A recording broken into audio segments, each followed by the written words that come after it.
말씀은 베드로전서 5장 5절에서 6절입니다. 베드로전서 5장 5절에서 6절입니다. 우리 다 함께 같이 읽겠습니다. 시작. 젊은 자들아, 이와 같이 장로들에게 순종하고 다 서로 겸손으로 허리를 동이라. 하나님은 교만한 자를 대적하시되 겸손한 자들에게는 은혜를 주시느니라. 그러므로 하나님의 능하신 손 아래서 겸손하라. 때가 되면 너희를 높이시리라. 아멘. 잠깐 기도하겠습니다. 하나님, 이 시간 하나님, 저희들이 겸비한 마음으로 하나님께 예배하며 말씀을 듣겠습니다.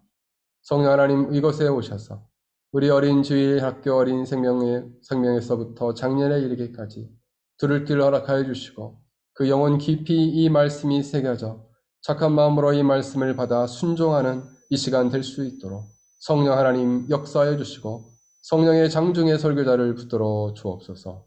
도시를 간절히 비오며 예수님의 이름으로 기도하옵나이다. 아멘. 네, 반갑습니다.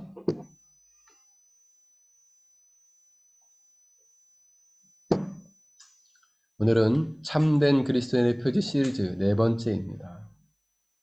네 번째로 두 번째 겸손에 대해서 말씀을 드리고자 합니다. 겸손한 자에게 주시는 하나님의 복이라는 주제를 가지고 말씀을 전하고자 합니다. 겸손한 자에게 주시는 하나님의 복. 오늘 본문을 보면 베드로는 소아시아 지역에 흩어져 있는 교회에 편지를 썼습니다.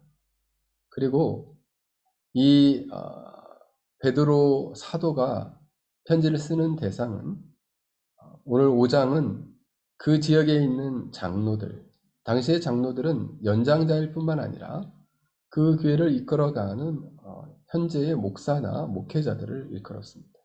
즉 교회의 영적 지도자들이죠. 그 지도자들에게 그리스도의 고난을 함께 받으며 당신들은 하나님께서 주신 양떼들을 잘 돌보십시오. 또 하나는 자발적으로 섬기되 기쁜 마음으로 섬기십시오. 그리고 양들에게 본을 보이는 삶을 사십시오. 이렇게 장로들에게 권면하고 오늘 5장 5절부터 6절까지는 그럼 만약 그렇게 한다면 우리의 으뜸 되시는 목자 예수 그리스도, 목자장이신 예수 그리스도께서 다시 오실 때에 영원히 시들지 않는 면류관을 주실 것입니다. 이렇게 권면했습니다. 그리고 이제 젊은 사람들에게 오늘 5절부터는 이렇게 말씀하고 있습니다. 여러분들은 교회의 지도자들에게 복종하십시오. 겸손의 옷을 입고 서로 먼저 섬기십시오. 하나님께서는 교만한 자를 물리치시고 겸손한 자에게 은혜를 베푸십니다. 하나님의 권능의 손 아래서 자신을 낮추고 스스로 겸손하십시오. 때가 되면 하나님께서 여러분들을 높이실 것입니다. 라고 오늘 말씀하고 있습니다. 그리고 여러분의 모든 근심과 염려를 하나님께 전부 맡기십시오. 그러면 하나님께서 여러분들을 잘 보살펴 주실 것입니다. 라고 오늘 성경은 1절에서 6절까지 말씀하고 있습니다. 오늘 베드로 사도는 젊은 사람들에게 하나님의 권능의 손 아래서 자신을 낮추고 겸손하라 권면하고 있습니다. 베드로 사도가 말하는 겸손은 무엇이고 그 겸손한 자에게 주신 하나님의 축복이 무엇인지를 오늘 말씀을 통해 살펴보고자 합니다. 지난주에 우리가 겸손의 정의에 대해서 이렇게 말하였습니다.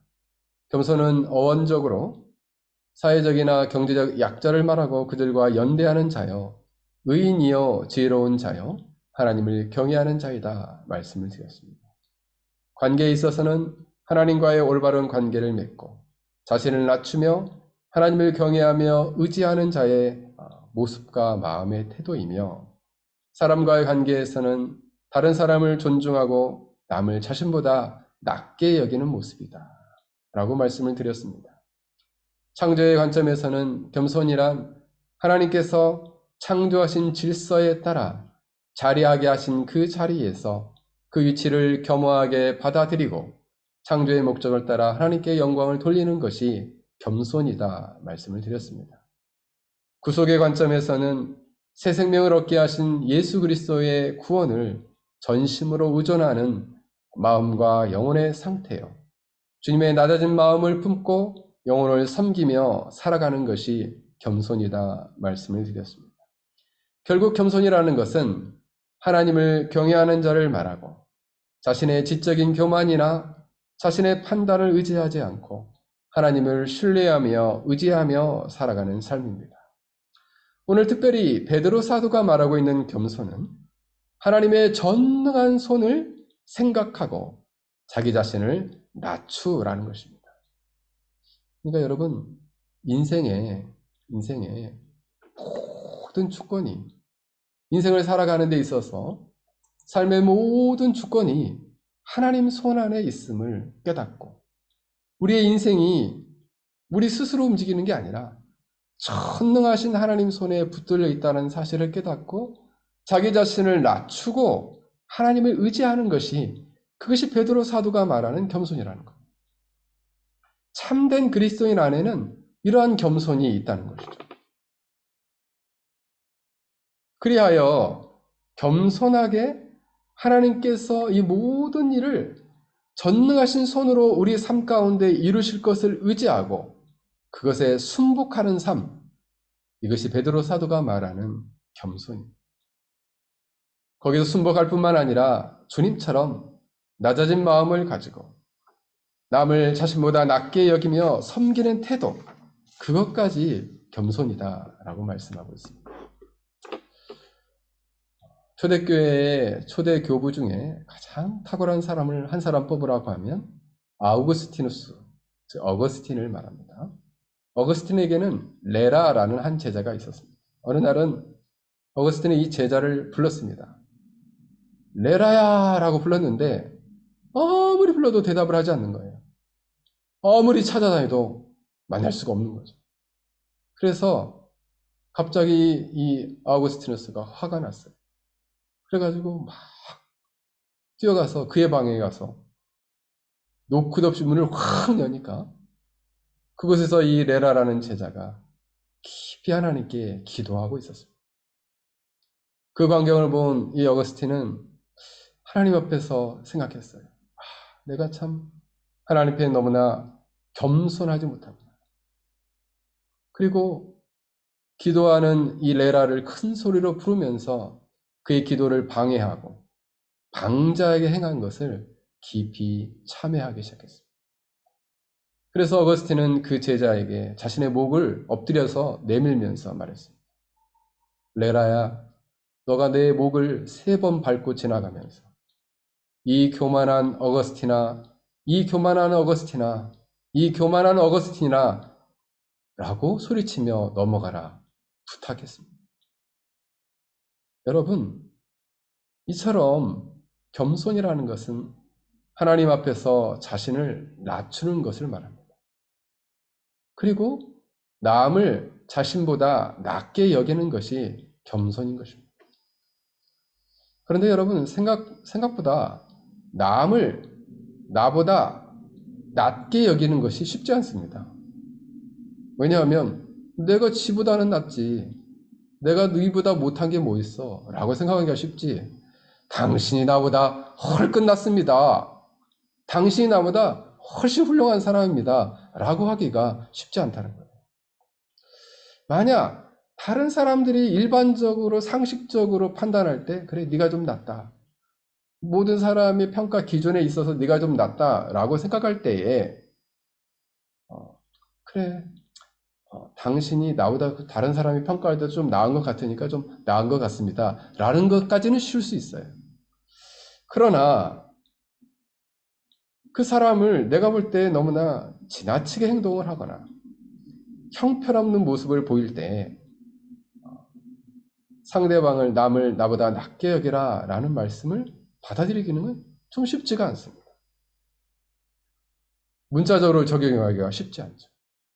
그러나 성경은 이렇게 말하죠.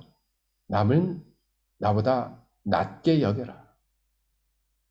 그것은 우리의 감정이나 생각을 묻지 않고 말하는 것이에요.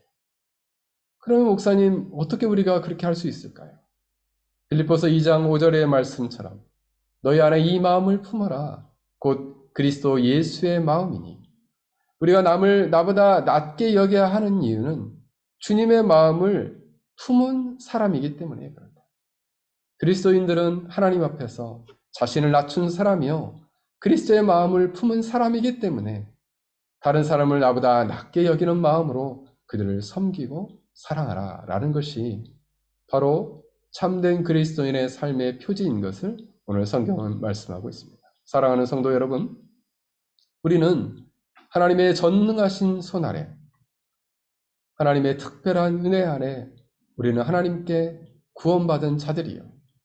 하나님의 특별한 사랑을 받은 자에게 그 사랑 때문에 다른 사람을 나보다 낮게 여기며 내 자신을 낮추며 그들을 섬기라 라는 것입니다. 이것이 바로 겸손의 삶이요. 참된 그리스도인의 삶의 표지라 말씀하고 있습니다. 이를 통해서 하나님께 영광을 돌리라는 것이죠. 사랑하는 성도 여러분, 이 같은 삶을 여러분들이 살아가실 주의 이름으로 간절히 축원합니다.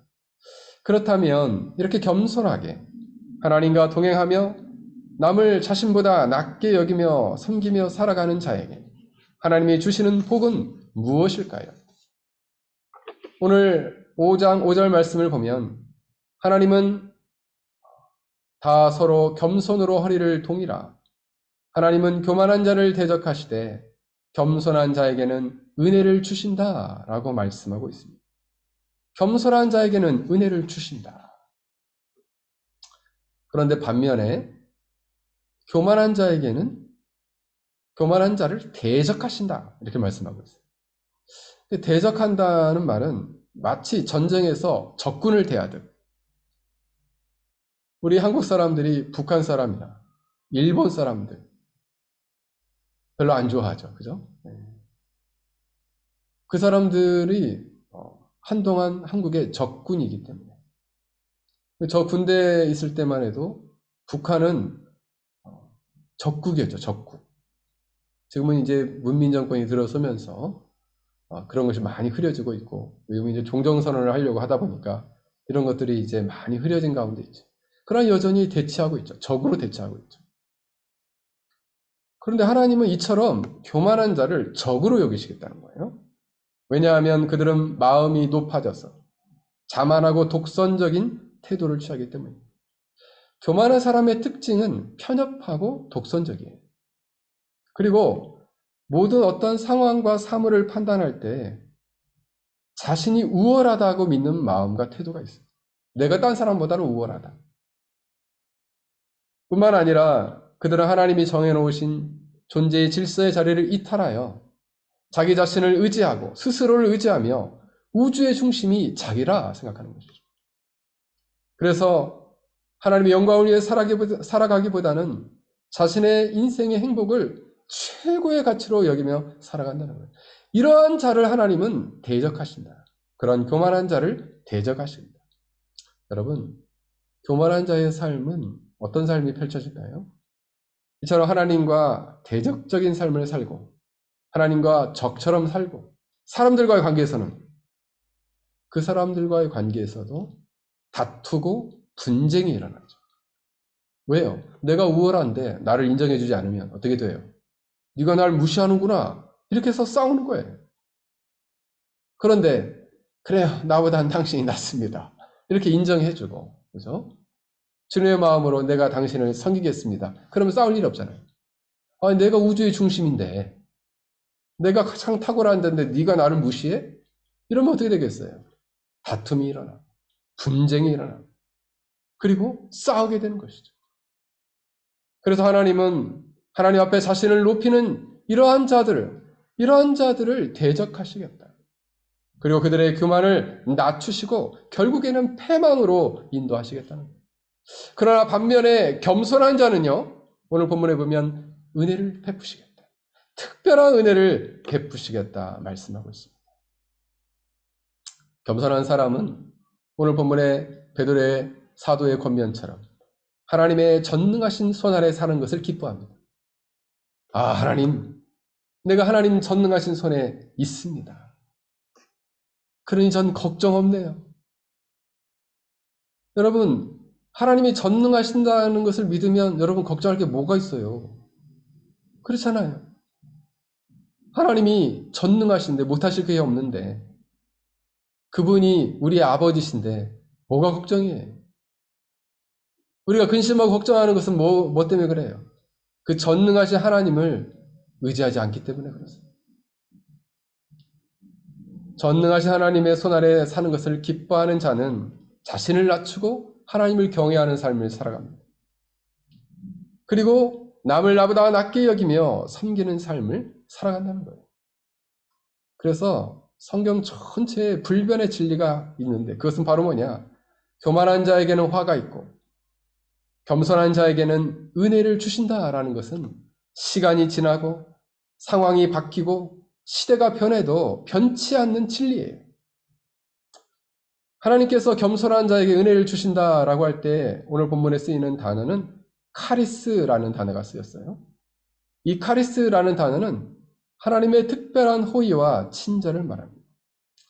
우리는 신학적으로 은혜를 우리가 정리해 보면 세 가지로 말할 수 있습니다. 첫 번째로 은혜는 예수 그리스도를 통해서 주어지는 구원의 길 그 자체가 바로 하나님께서 우리에게 베푸시는 큰 은혜입니다. 그게 첫 번째. 두 번째는 객관적 은혜로서 받을 자격이 없는 죄인에게 베풀어 주시는 하나님의 값없는 호의와 친절을 의미합니다. 마지막 세 번째는 주관적 은혜로서 받을 신자가 마땅히 행해야 할 바를 행할 수 있도록 내면 가운데에 선한 의지를 불러일으키는 하나님의 사랑의 감화, 감동을 바로 은혜다라고 말씀하고 있습니다.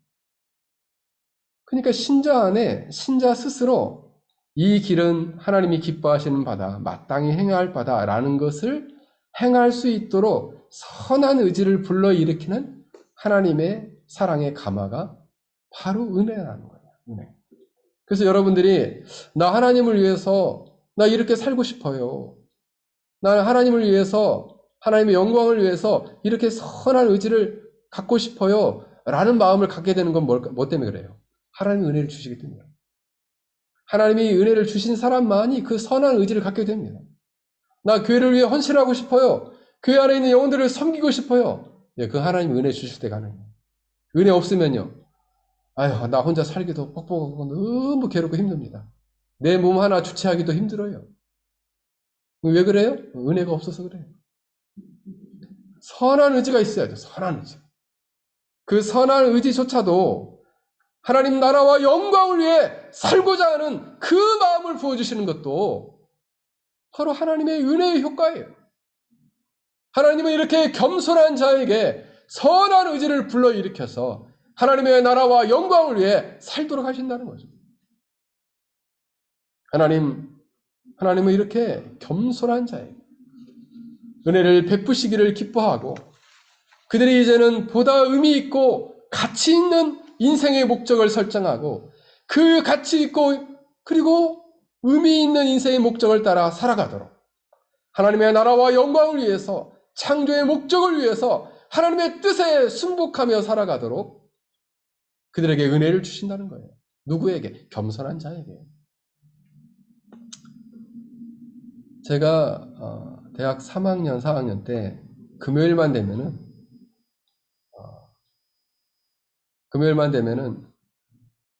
산에 올라가서 기도를 했습니다. 산에 올라가서. 그때 당시 참 유명한 산이 있었는데 갈멜산이라고 한국에 갈멜산이 있습니다. 그래서 금요일이면 올라가서 늘 그 산에 지금은 그 산에 못 들어가요. 입삼금지예요. 하도 사람들이 밤마다 소리를 질러가지고 그 아랫동네 사람들이 잠을 못 잔답니다. 그래가지고 거기 지금 입삼금지인데 그때는 비가 와도 이 우비를 입고 올라가서 기도를 했어요. 높은 산 바위 밑에 가지고 기도를 했는데 이상하게 가서 산에 가서 기도를 하면은 그때 당시에는 이 대한민국이 민족적으로 매우 위태로운 지경에 있었다라는 느낌이 들었어요. 그래가지고 나라와 민족을 위해서 오랫동안 제가 기도했습니다. 물론 내가 이렇게 나라와 민족을 위해서 크게 쓰임받은 사람은 못 되지만, 제가 하나님 나라를 위해서는 열심히 헌신하고 있지만, 그때 당시에는 이 대한민국의 민족의 복음화를 위해서, 나라 수호와 영광을 위해서 열심히 기도만 하면 그런 기도가 나오는 거예요. 그래서 밤새 울면서 하나님께 기도했던 경험이 있습니다. 하나님, 이렇게 하나님의 나라를 위해서 이력 하나마 이 종을 들어서 사용하여 주십시오. 그러면 하나님께서 무릎을 꿇고 간절히 기도하면 하나님께서 그때 은혜를 저에게 주시고 살아갈 힘을 주시고, 그리고 하나님 나라에 대한 사명을 불붙도록 타오르게 하셨던 그런 기억이 있습니다. 사랑하는 성도 여러분, 이처럼 하나님을 간절히 의지하고 하나님의 전능의 손을 의지하며 그 은혜를 구하는 자에게 하나님은 특별히 그런 자에게 은혜를 주신다는 거예요. 그리고 선한 의지를 불러일으킨다는 것이죠. 선한 의지를 불러일으켜 주신다. 여러분 영혼 안에 한번 살펴보십시오. 내 마음 안에 하나님 나라와 영광을 위한, 창조의 목적을 위한 선한 의지가 뭐가 있는가? 여러분 뭐가 있어요? 여러분 영혼 안에 선한 의지 뭐가 있을까요? 교회 안에 있는 성도들을 향한, 내 주위에 있는 사람들을 향한, 내 가족들을 향한 선한 의지가 있습니까? 그 선한 의지가 나도 모르게 불러일으켜진다면 여러분들은 그 은혜 가운데 있는 거예요. 아유, 선한 의지고 뭐고 내 안에는 꽉 차 있는 것은 화밖에 없습니다. 은혜가 없는 거예요. 은혜가 있으면요 어떻게 됩니까?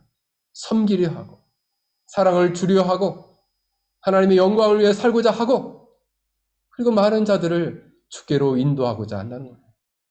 은혜 있는 사람만이 가능한 일입니다. 사랑하는 성도 여러분, 여러분의 영혼은 하나님과 올바른 관계를 맺고 그 앞에 낮은 마음으로 하나님을 경외하고 있습니까? 하나님을 의지하고 있습니까? 하나님께서 여러분의 인생 가운데 만나게 해주신 여러 사람들과의 관계 안에서 여러분 자신보다 그들을 낮게 여기며 섬기고 있습니까? 여러분은 여러분을 창조하시고 존재하게 하신 하나님께서 여러분들에게 있게 하신 자리와 본분을 깨닫고 하나님의 영광을 위해 살기를 소원하고 있느냐? 그 말입니다. 사랑하는 성도 여러분, 거룩하신 하나님은 겸손한 마음을 가진 자에게 특별한 은혜를 주십니다. 그리스도를 만나게 해주시고 값없는 호의와 친절을 베풀어 주시고 우리 마음을 사랑의 감동 감화를 주셔서 하나님의 영광을 위해 살고자 하는 선한 의지를 불러 일으켜 주십니다. 사랑하는 성도 여러분, 여러분들이 이렇게 겸손한 사람이 되어 하나님의 특별한 은혜를 누리고 선한 의지를 가지고 하나님의 영광을 위해서 내 주위에 있는 가족, 내가 섬기는 나의 자녀들, 나의 남편과 나의 아내, 그리고 나의 직장 동료, 그 내 주위에 있는 이웃들을 섬기는 그런 선한 의지를 가지는 여러분들이 되시길 주의 이름으로 간절히 축원합니다. 둘째로, 겸손한 자에게 주시는 하나님의 복은 무엇일까요? 하나님께서는 겸손한 자에게 생명을 주신다 말씀하고 있습니다. 시편 149편 4절을 보면 여호와께서는 자기 백성을 기뻐하시며 겸손한 자를 구원으로 아름답게 하심이로다 라고 말씀하고 있어요. 겸손한 자를 구원으로 아름답게 하신다. 잠언 22장 4절을 보면 겸손과 여호와를 경외함의 보상은 재물과 영광과 생명이니라. 여긴 재물도 포함되고 영광도 포함되고 생명이 포함된다. 생명을 주시겠다. 저는 생각해봐요. 하나님께서 주시는 가장 특별한 은혜는 무엇일까? 하나님이 주시는 가장 특별한 복은 무엇일까? 그것은 바로 은혜로 예수 그리스도를 통해 주어지는 구원의 길이요 영적 생명을 얻게 하는 것입니다. 그게 최고 큰 축복이에요. 저는 여러분 어떻게 생각할지 모르겠지만 저는 제가 목회자가 된 것보다 한 사람의 신자여 영적 생명을 얻은 것이 훨씬 비교할 수 없을 만큼의 최고의 큰 가치요 축복이다. 저는 늘 생각합니다. 물론 제가 목회자로 여러분을 섬기는 것도 축복이죠. 그러나 그것과 비교할 수 없어요. 여러분들이 여러분들 영혼 안에 그리스도의 거룩한 생명, 영적 생명이 심겨진 것, 그것이 최고의 축복이에요. 하나님은 겸손한 자에게 이러한 영적 생명을 주시겠다 말씀하고 있습니다. 한 사람에게 영적 생명이 있느냐, 없느냐는 어마어마한, 비교할 수 없는 어마어마한 차이를 낳는다는 거예요. 여러분, 영적 생명이 있다는 것은 결국 무엇입니까? 현재적으로 그 사람이 죄와 사망과 사단의 통치에서 벗어나 영원한 멸망에 빠져가는 그들을 구원하여 거기에서 건져내어 의와 생명과 하나님의 아름다운 통치로 그를 인도해 가신다라는 의미입니다. 우리가 하나님의 의와 생명과 아름다운 통치를 받는다는 것은 무엇일까요? 거기에는 두려움이 없어요. 죽음에 대한 두려움이 없고요. 정죄에 대한 두려움이 없고요. 사단의 통치에 대한 강압적이고 압박과 그리고 압제를 느끼는 것이 없어요. 그 마음 안에는 진정한 자유가 있습니다. 그 마음 안에는 생명과 평안이 있어요. 그 마음 안에는 거룩함으로 충만하고 사랑으로 가득 찬 사랑의 질서로 충만한 아름다움으로 가득 차게 됩니다. 사랑의 질서에 대해서 제가 여러분들에게 사랑 시리즈에서 말씀드린 적이 있죠. 사랑의 질서.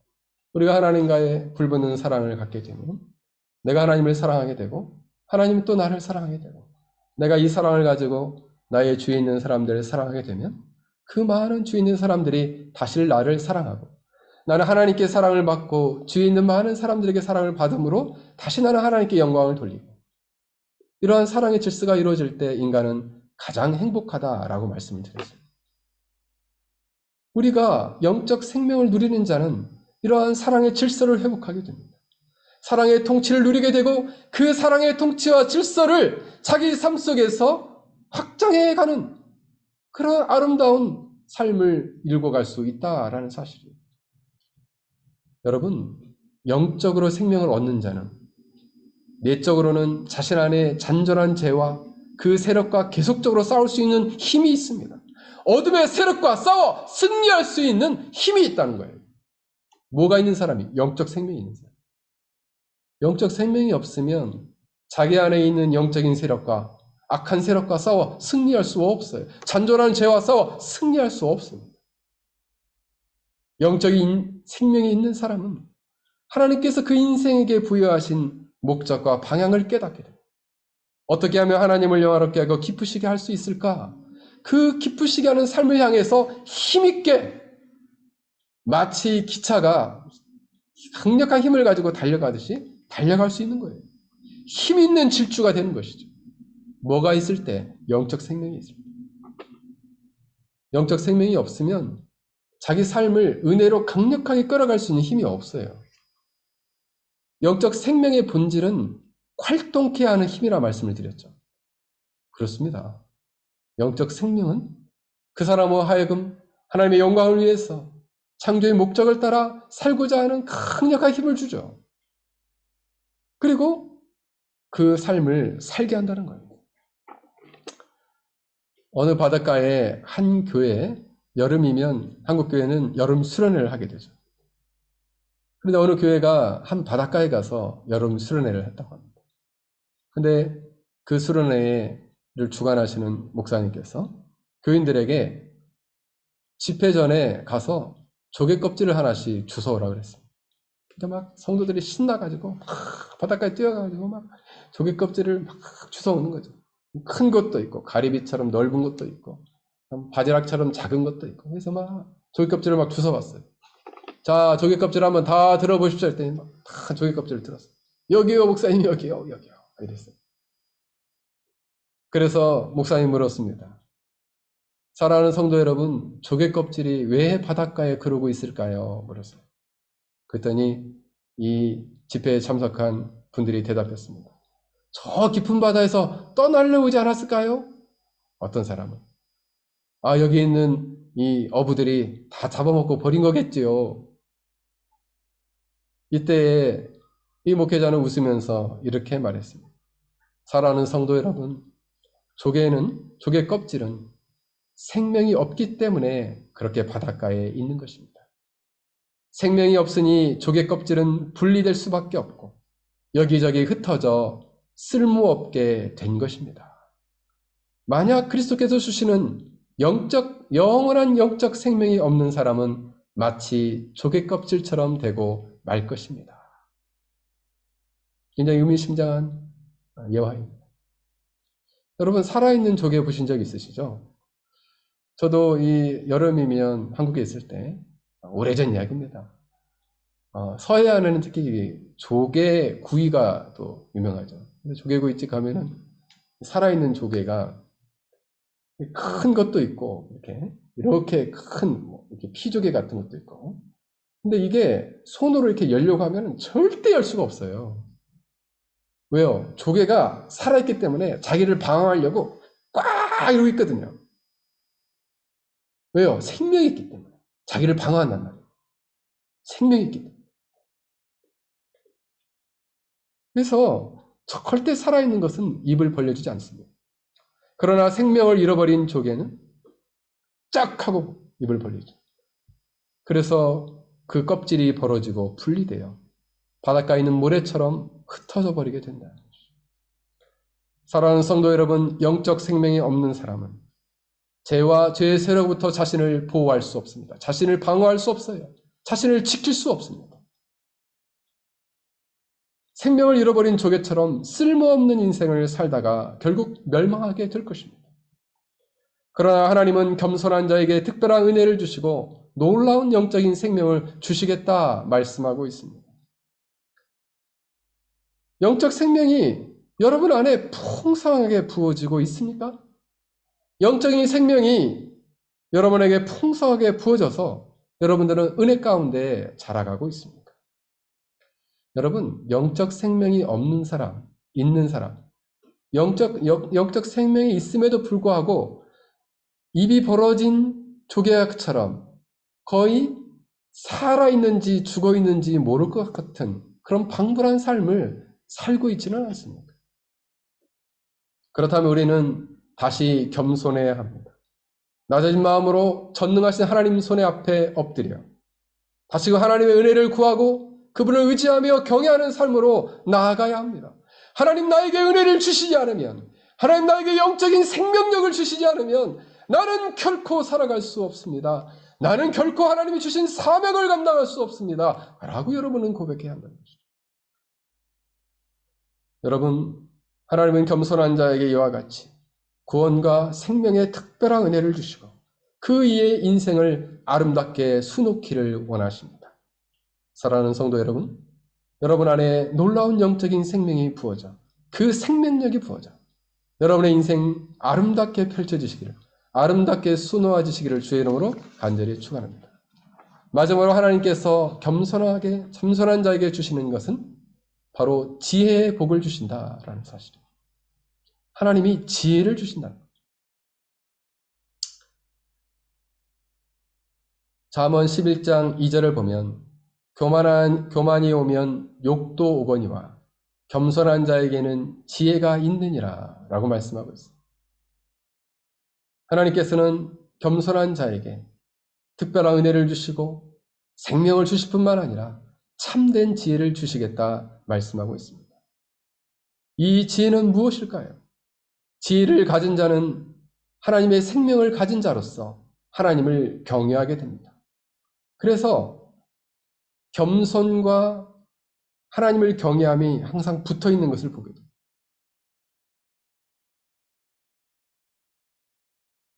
하나님을 경외하는 것이 지혜의 근본이다. 이렇게 말씀하고 있습니다. 그러니 지혜 있는 자는 하나님을 경외하게 되고 경외하는 자는 겸손하게 된다는 거죠. 경외라는 단어는 구약 성경에 보면 이르아라는 단어가 쓰여 있어요. 이르아. 하나님을 두려워하는 대상으로 경외하고 존경하는 겸손한 태도를 말합니다.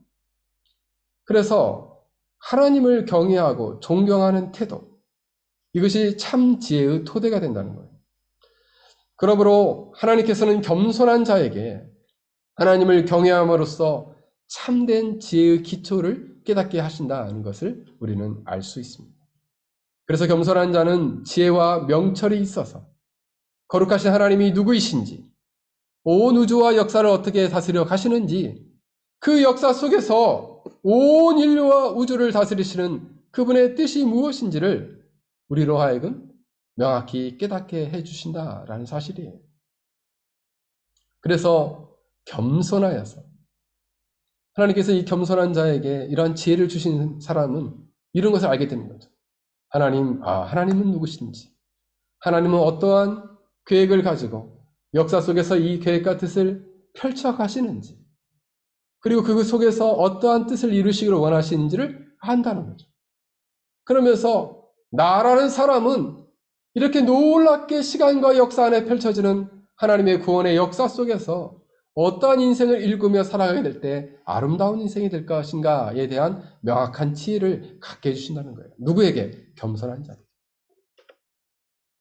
그래서 이 사람은 이러한 큰 그림 안에서 하나님의 커다란 경륜 안에서의 하나님의 뜻을 알기 때문에 하나님의 말씀과 진리의 말씀에 비추어 자신이 대하는 모든 사물, 물건, 사물, 사람에 대해서 이것은 하나님의 말씀의 진리에 비추어 이것이 좋고 나쁜지, 그리고 자신의 삶의 모든 하나하나의 모습, 타인의 하나하나의 삶의 모습을 옳고 그른지를 분별할 수 있다는 거죠. 뭐가 있기 때문에? 지혜가 있기 때문에. 지혜는 우리가 성장반에서 배웠던 것처럼 두 가지의 종류가 있습니다. 첫 번째는 자연적 지혜죠. 자연적 지혜라는 것은 모든 자연 만물과 사물의 존재와 작용의 이치를 깨닫고 파악해서 과거, 현재와 미래를 예측하는 것입니다. 여기에는 인간의 본성과 마음의 작용의 법칙도 그것의 이치를 파악할 수 있는 거예요. 뭐가? 자연적 지혜가 있는 거예요.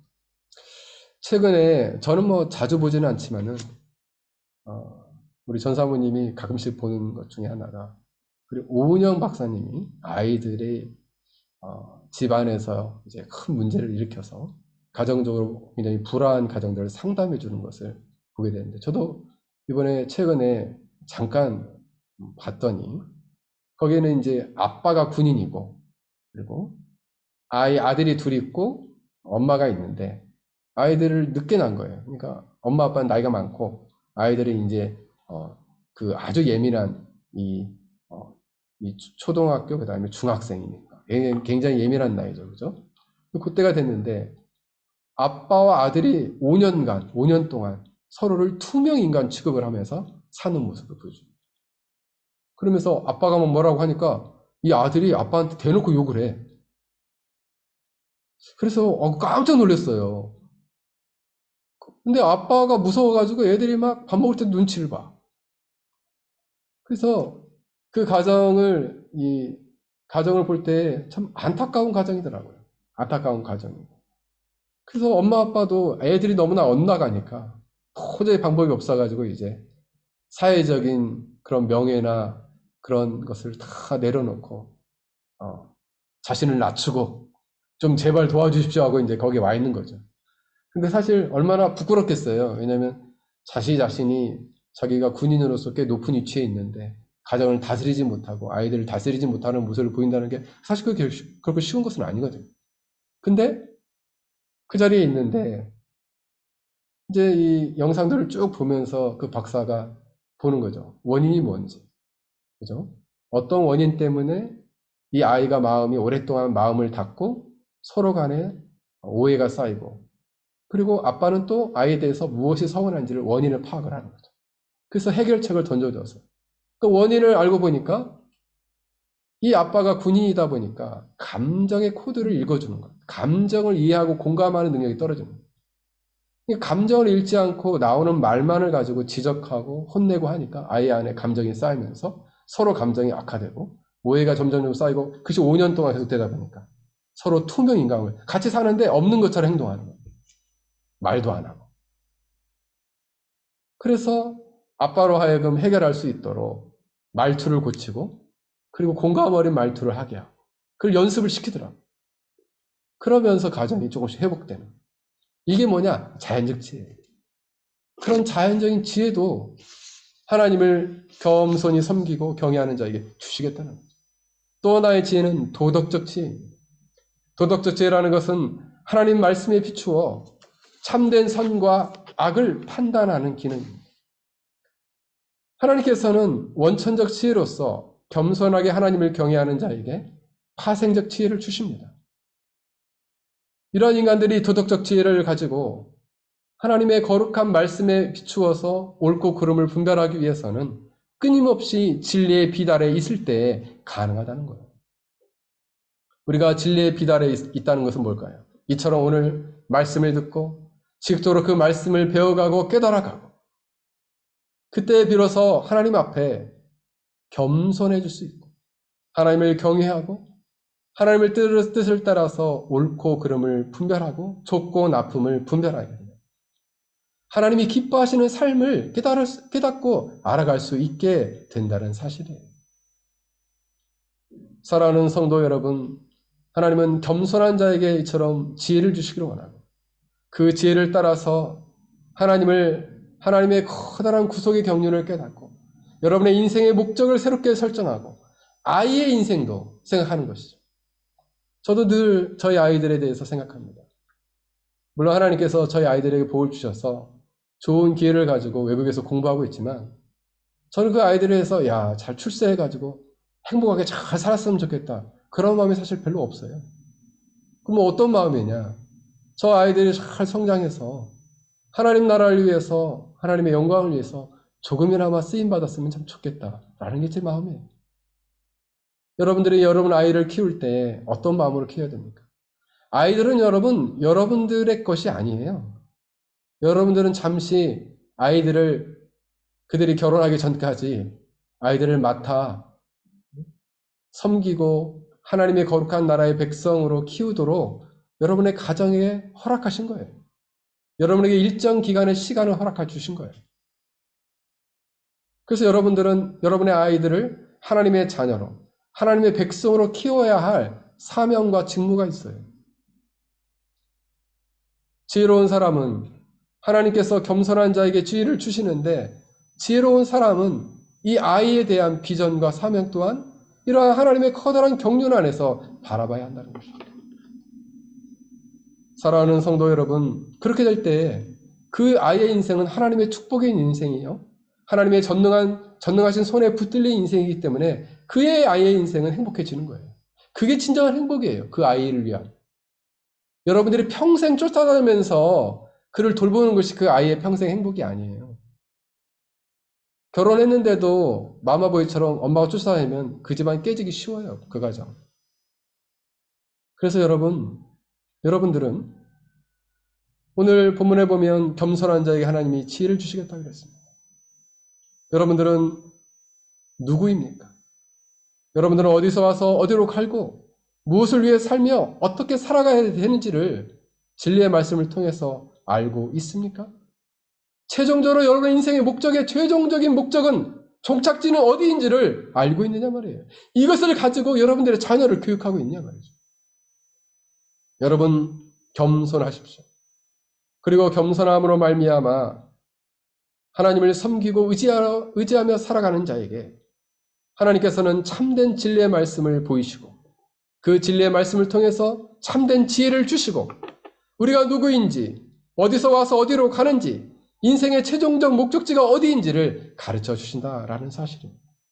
이러한 참된 지혜를 갖게 될 때 인생은 참된 행복에 도달하게 될 것입니다. 그러기 위해서 우리가 겸손해야 합니다. 전능하신 하나님의 손 아래 우리의 인생을 꺾어 허리를 동이고 겸손하게 엎드려 그분을 의지하는 삶을 살아가야 합니다. 그러니까 한마디로 말하면 하나님을 의지하지 않는 모든 삶 다 교만한 삶이에요. 하나님의 전능하신 손을 의지하지 않는 모든 삶 교만한 삶이에요. 매일매일의 분초 단 1분 1초라도 하나님을 의지하지 않으면 안 돼요. 겸손하게 하나님의 은혜를 의지하면 여러분이 어떤 인생을 살아가야 할지, 아이들을 어떻게 키워야 할지, 아이들을 어떠한 사람으로 하나님 앞에 세워야 할지, 여러분의 남편과 아내를 어떻게 내조하며 살아가야 할지를, 아내를 어떻게 외조하고 남편을 어떻게 내조하며 살아가야 할지를 하나님께서 깨닫게 해주시나요? 사랑하는 성도 여러분, 여러분들이 이처럼 참된 지혜를 가지고 이 땅을 살아갈 수 있기를 주의 이름으로 간절히 축원합니다. 우리 함께 같이 말씀을 생각하며 같이 기도하겠습니다. 우리에게 이처럼 겸손하여 하나님 앞에서 우리가 겸비하여서 특별한 은혜를 누리고 영적인 생명을 누리고 참된 지혜를 누리며 살아가는 영광스러운 복된 인생이 될 수 있도록 우리 다 함께 같이 기도하겠습니다.